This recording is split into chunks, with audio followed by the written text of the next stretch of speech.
नमस्कार दोस्तों, आप सभी लोगों का हमारे इस युवा अकेडमी चैनल में बहुत बहुत स्वागत है। आज मैं आपके सामने वाक्य से संबंधित टॉपिक लेकर आया हूं और इस पे आज हम चर्चा करेंगे। सबसे पहले आप सभी लोगों का मैं धन्यवाद देना चाहूँगा कि आप सभी लोगों ने हमारे चैनल को बहुत सारा स्नेह दिया है। बहुत सारे विद्यार्थियों ने इस चैनल को अपनाया है और हमें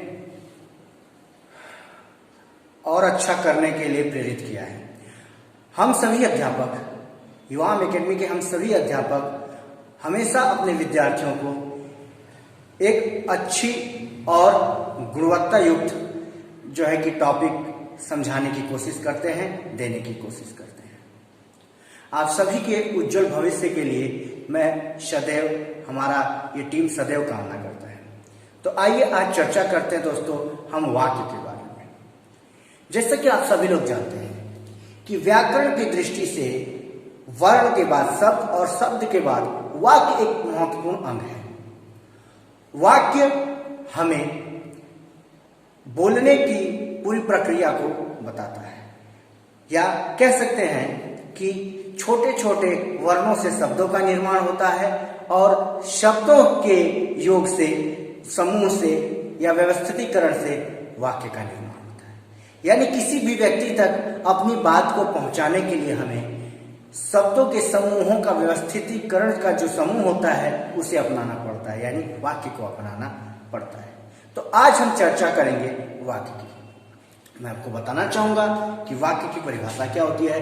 तो वाक्य की परिभाषा होती है शब्दों का व्यवस्थितीकरण समूह जो सटीक अर्थ प्रकट करता हो या अर्थपूर्ण होता हो, उसे हम वाक्य कहते हैं। या शब्दों के सही समूह को, अर्थपूर्ण समूह को हम वाक्य कहते हैं। ठीक है दोस्तों, तो आज हम चलते हैं और देखते हैं वाक्य के बारे में। तो वाक्य का वर्गीकरण जो है कि 3 आधार पे किया गया है दोस्तों। पहला जो है वो है वाक्य के तत्व, जिनके बारे में हम लोग चर्चा करेंगे।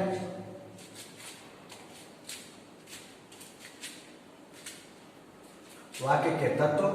उसके बाद दूसरा जो है वो है वाक्य के अंग,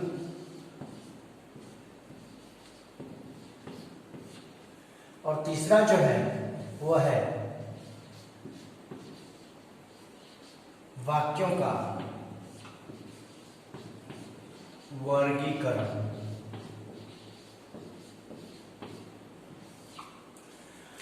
हम इन 3 चीजों पे वाक्य का विचार करेंगे। वाक्य के को हम 3 जो है कि वर्गों में रखेंगे। वाक्य के तत्व के बारे में आपको बताएंगे, वाक्य के अंग के बारे में बताएंगे और वाक्यों के वर्गीकरण के बारे में। तो सबसे पहले मैं आपको वाक्य के तत्व के बारे में बताऊंगा, जो कि आपको बताना चाहूंगा कि वाक्य के तत्व 6 प्रकार के होते हैं। आइए देखते हैं वो 6 प्रकार कौन कौन से हैं और उनकी परिभाषाएं क्या है। वाक्य के तत्व के बारे में जैसा कि मैंने आपको बताया कि वाक्य के तत्व के 6 भेद होते हैं: सार्थकता, क्रम, योग्यता, आकांक्षा, आसक्ति और अन्वय। ये वाक्य के तत्व होते हैं, यानी वाक्य में इनका होना बहुत जरूरी है। अगर ये वाक्य में नहीं है तो वाक्य कभी बन ही नहीं सकता, और यदि वाक्य बन भी गया तो वो वाक्य अर्थपूर्ण नहीं बन सकता है।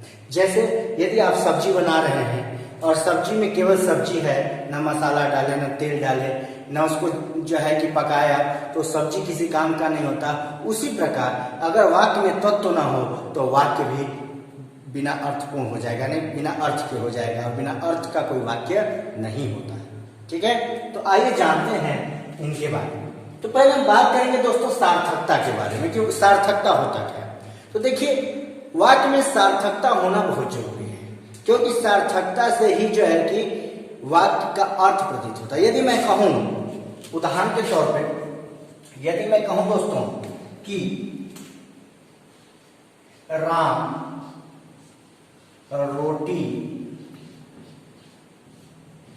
पीता है, राम रोटी पीता है, तो बताइए कि यह वाक्य क्या सार्थक है या निरर्थक है?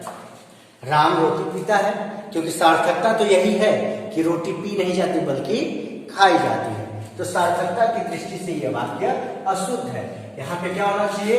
राम रोटी पीता नहीं है, राम रोटी खाता है, राम रोटी खाता है, तब ये वाक्य सार्थकता की दृष्टि से सही। यह है सार्थकता, यानी वाक्य सार्थक होना चाहिए, उसका अर्थपूर्ण होना चाहिए। दूसरी बात करेंगे हम क्रम की। क्रम क्या होता है?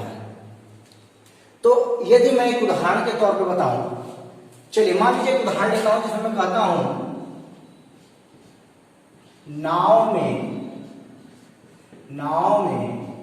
नदी है, ठीक है, इसका क्रम गलत है। यानी अगर वाक्य में क्रम सही नहीं है, अगर क्रम से वाक्य नहीं, यानी शब्दों का जो समूह है वो क्रम में नहीं है, तो वाक्य भी जो है कि वाक्य नहीं होता, क्योंकि वह अर्थ को पूर्ण नहीं कर पाएगा, अर्थ को बता नहीं पाएगा, अर्थ को समझा नहीं पाएगा। तो इस तरह का कोई भी शब्द समूह वाक्य नहीं कहला सकता। अगर क्रम की बात करें तो नाव में नदी है, यह क्रमता के आधार पर हम इसको गलत वाक्य मान सकते हैं। क्यों गलत वाक्य मानते हैं? क्योंकि नाव में नदी है, ये क्रम नहीं है, क्योंकि नाव में नदी नहीं होता बल्कि नदी में नाव होता है।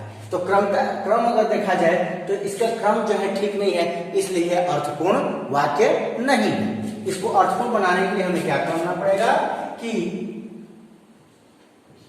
नदी में नाव है, नदी में नाव है, ठीक है दोस्तों, तब ये जाके क्रम की दृष्टि से परिपूर्ण होगा। क्योंकि अगर वाक्य में हम सब कुछ रखते हो और क्रम सही नहीं हो तो वह वाक्य अर्थपूर्ण हो ही नहीं सकता, ठीक है। तो इस बात का ध्यान दीजिएगा, क्योंकि ये जो वाक्य मैं पढ़ा रहा हूं, ये आने वाले आपके वीडियो में बहुत सारे इसके प्रश्न आपको मिलेंगे, जैसे वाक्य शुद्धिकरण, वाक्य क्या जो है कि वाक्य में जो है कि क्रमता का जो आता है आपका सीरियल वाइज क ख ग घ करके दिया होता है, इन सब में इसकी बहुत जरूरत पड़ेगी, ठीक है। अब आइए बात करते हैं योग्यता की। योग्यता का मतलब है कि वाक्य जो कहा जाए वो योग्यता की दृष्टि से एकदम तर्क संगत हो। यानी यदि मैं कहूं कि हिरण उड़ता है, हिरण उड़ता है, हिरण उड़ता है, अब इसकी योग्यता के हिसाब से तो ये वाक्य गलत है।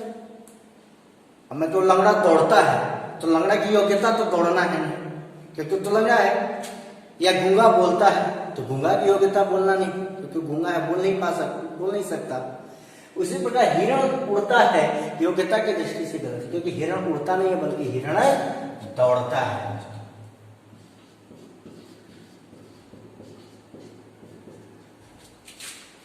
इसके बाद हम बात करेंगे आकांक्षा।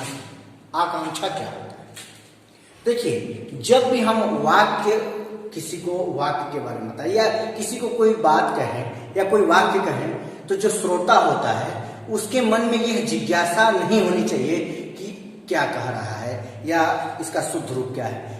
वाक्य इतना शुद्ध होना चाहिए कि श्रोता को जिज्ञासा ना हो, यानी इस बात की जिज्ञासा ना हो कि इसमें अशुद्धि क्या है, क्या कहना चाहता है या क्या।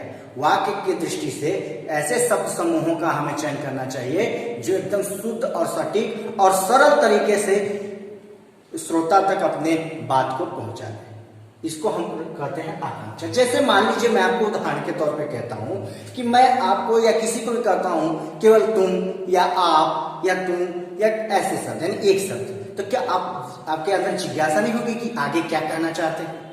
जिज्ञासा होगी। लेकिन यदि मैं आपको कहूं कि आप मेरा आमुक कार्य कर दीजिए, या मैं कहूं कि आप मेरा यह कार्य कर दीजिए, तो आपके मन में जिज्ञासा है, हाँ भाई मैंने अर्थपूर्ण आपको बताया कि मैं आपको आप मेरा ये काम कर दीजिए, तब आपके मन में कोई जिज्ञासा नहीं होगी, क्योंकि वाक्य आपको एकदम अर्थपूर्ण समझ में आ गया, यानी आपको समझ में आ गया कि मैं क्या कहना चाहता हूँ।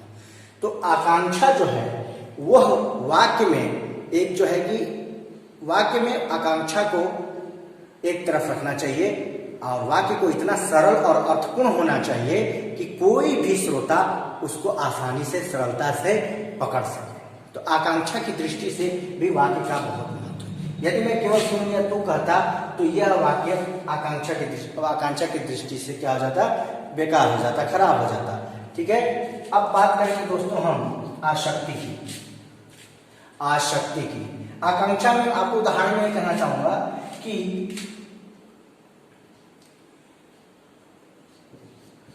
श्रोता तक अपनी अर्थपूर्ण वाक्य को पहुंचाना। यानी जो श्रोता है उसको यह नहीं लगना चाहिए कि आप कहना क्या चाहते हैं, तो जो भी वाक्य आप बोले वो आकांक्षा की दृष्टि से इतना शुद्ध होना चाहिए कि श्रोता को जिज्ञासा ना हो कि आप क्या कहना चाह रहे हैं, वो समझ जाए। ठीक है, अब बात करेंगे हम दोस्तों आसक्ति की हम लोग बात करेंगे। तो देखिए, आसक्ति का अर्थ होता है समीप या पास।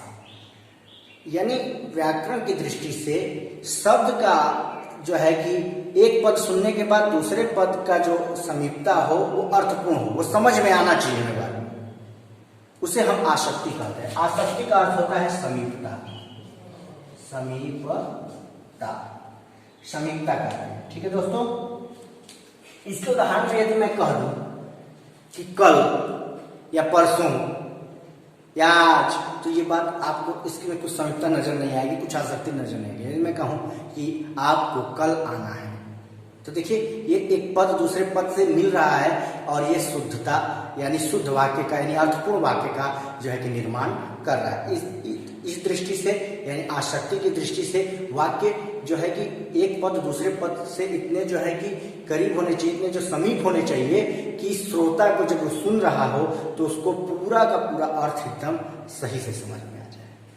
ठीक है, तो समीपता यानी एक पद दूसरे पद पे इतने समीप होना चाहिए कि ताकि अर्थपूर्ण वाक्य प्रतीत हो। अन्वय की बात करेंगे दोस्तों, हम लोग अन्वय की बात करेंगे। तो अन्वय का देखिए एक अर्थ होता है सामंजस्य, यानी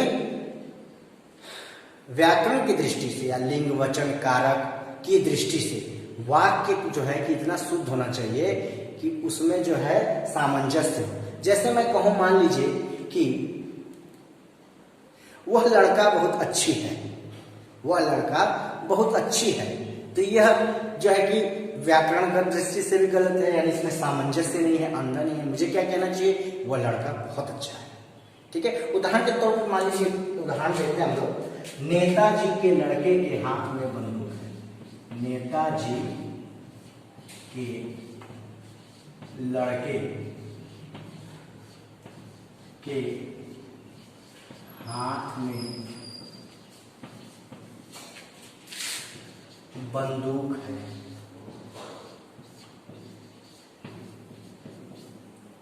नेताजी के लड़के के हाथ में बंदूक है।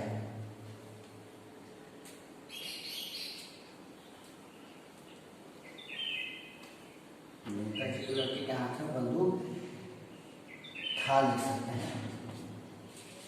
अब देखिए, अन्वय की दृष्टि से हम लोग क्या कह सकते हैं कि नेताजी के लड़के के हाथ में बंदूक था। ये कहीं ना कहीं ये गलत है, यहाँ सहायक क्रिया गलत है, यानी सामंजस्य नहीं है वाक्य के साथ, उसका शब्दों के साथ कोई सामंजस्य नहीं है। तो वाक्य जो है वो अन्वय की दृष्टि से भी होना चाहिए, जो अन्वय होना चाहिए, उसमें सामंजस्य होना चाहिए, क्योंकि बिना सामंजस्य के भी वाक्य जो है कि पूर्ण अर्थ प्रतीत नहीं करता, यानी वो अर्थपूर्ण नहीं होता। और जब अर्थपूर्ण नहीं होता तो वाक्य नहीं होता, तो यहाँ पे ये गलत है। हम क्या कह सकते हैं इसको, नेताजी के लड़के के हाथ में बंदूक थी।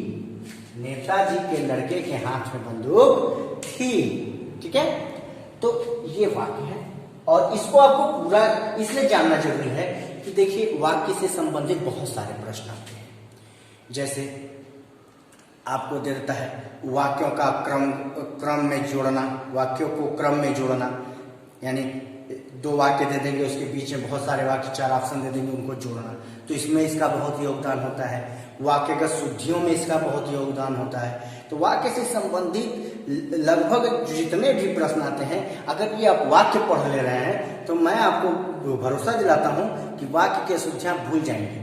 आप समझने लगेंगे, क्योंकि आप पूरे वाक्य को पढ़ेंगे फिर इसको समझेंगे तभी उसका जवाब देंगे। तो ये आपके वाक्य के तत्व में हमने 6 चीजें पढ़ी। इस 6 चीजों को बहुत आसानी से मैं समझाया। देखिए, इसको बहुत लोग समझाएंगे, बहुत तरीके से समझाएंगे, सब अपना अपना तरीका है, लेकिन मैं इसको सभी को एक लाइन में समझा दिया। मतलब छोटी सी बात, बड़े बात को एक छोटे से तरीके से मैं आप तक पहुंचा दिया। करना केवल इतना ही है कि बात को मेरे सुन लीजिए। अगर मेरे बात को आप सुन रहे हैं तो मैं गारंटी दे रहा हूं कि इसमें कुछ है नहीं, कुछ नहीं है, केवल आप देख लिए, मेरी बात को सुन लिए, आप वाक्य के तत्व में निपुण हो गए। मतलब वाक्य के तत्व आपको पूरा आ गया, बस इसको देख लेना है। सार्थकता के बारे में आप जानते ही हैं, क्रम क्या होता है आप जानते ही हैं, योग्यता क्या होता है मैंने आपको बता दिया, आकांक्षा भी मैंने बताया, आसक्ति बताई, अन्वय बताई। यानी कोई भी वाक्य इनके बिना बन नहीं सकता।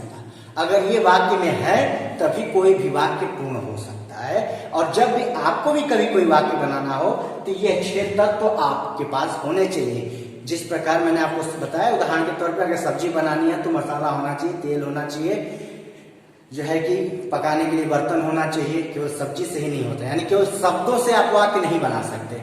वाक्य को बनाने के लिए व्याकरण जो है इन तत्वों का प्रयोग करता है और यही तत्व वाक्य को बनाते हैं। यदि आप ये तत्व जान गए तो आप वाक्य जान गए। आइए बात करते हैं हम वाक्य के अंग की। अब हम लोग बात करेंगे वाक्य के अंग के बारे में। अभी तक हमने तत्वों के बारे में बात किया, लेकिन अब बात करेंगे दोस्तों वाक्य के अंग के बारे में कि वाक्य का अंग क्या होता है। तो वाक्य के अंग 2 होते हैं, जिन्हें अंग्रेजी में हम लोग सब्जेक्ट और प्रेडिकेट भी कहते हैं, यानी उद्देश्य और विधेय।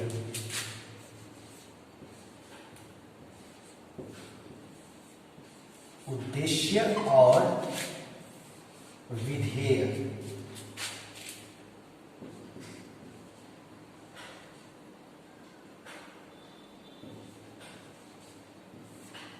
उद्देश्य और विधेय, सब्जेक्ट और प्रेडिकेट। जब मैं अंग्रेजी का वीडियो लेके आऊंगा तो इसके बारे में मैं आपको बताऊंगा।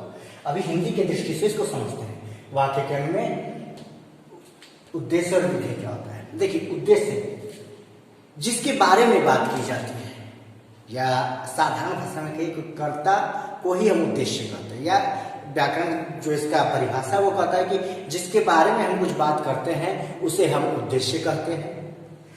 और जिस विधेय क्या होता है कि विधेय जिसके बारे में बात करते हैं, विधेय जिसके लिए बात करता है उसे हम विधेय कहते हैं। ठीक है, उदाहरण के तौर पे देखिए दोस्तों, जिसके बारे में हम बात करते हैं उसे उद्देश्य कहते हैं, और विधेय जिस उद्देश्य के बारे में बात करता है उसे हम विधेय कहते हैं। इसका उदाहरण देख लीजिए आप।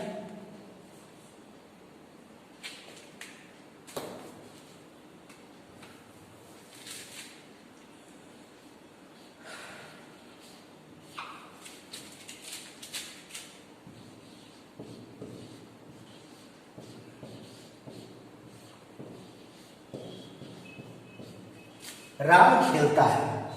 अब देखिए, राम खेलता है। अब यहाँ पे उद्देश्य कौन है? राम है, क्योंकि ये जो बात की जा रही है खेलने की, किसके लिए की जा रही है?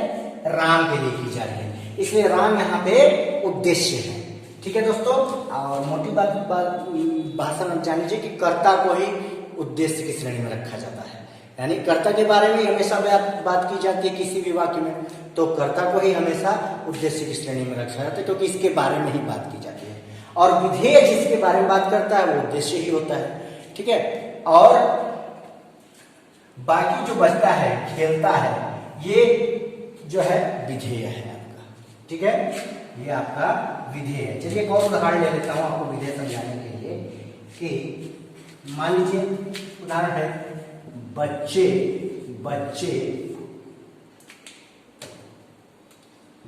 फल खाते, बच्चे फल खाते हैं।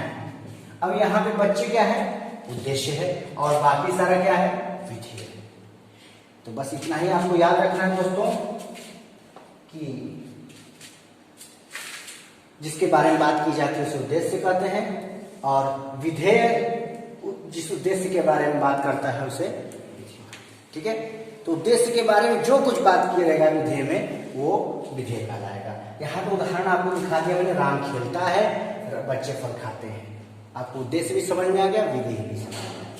ठीक है दोस्तों, तो आज के लिए इतना ही करते हैं। फिर नेक्स्ट वीडियो में मैं आपको वाक्यों के वर्गीकरण के बारे में बताऊंगा, जिसमें आपको मैं सरल वाक्य, मिश्र वाक्य और संयुक्त वाक्य के बारे में बताऊंगा और बहुत तरीके से बताऊंगा। तो क्या उसका एक ट्रिक मैं आपको बताऊंगा कि आप कोई भी जो है कि मिश्र वाक्य या संयुक्त वाक्य या सरल वाक्य बस एक ट्रिक से पकड़ लेंगे, बस एक शब्द उसमें अगर आपको मिल जाएगा तो उससे आप पकड़ लेंगे। तो तब मुझे उम्मीद है कि आपको ये वीडियो बहुत समझ में आई होगी, और अगर समझ में आई तो लाइक जरूर कीजिएगा, शेयर कीजिए, ताकि और प्रतियोगी परीक्षाओं के जो लोग तैयारी करते हैं उनको भी ये समझ में आए। ठीक है, और सब्सक्राइब कीजिए। और आप सभी लोगों का धन्यवाद और जय हिंद।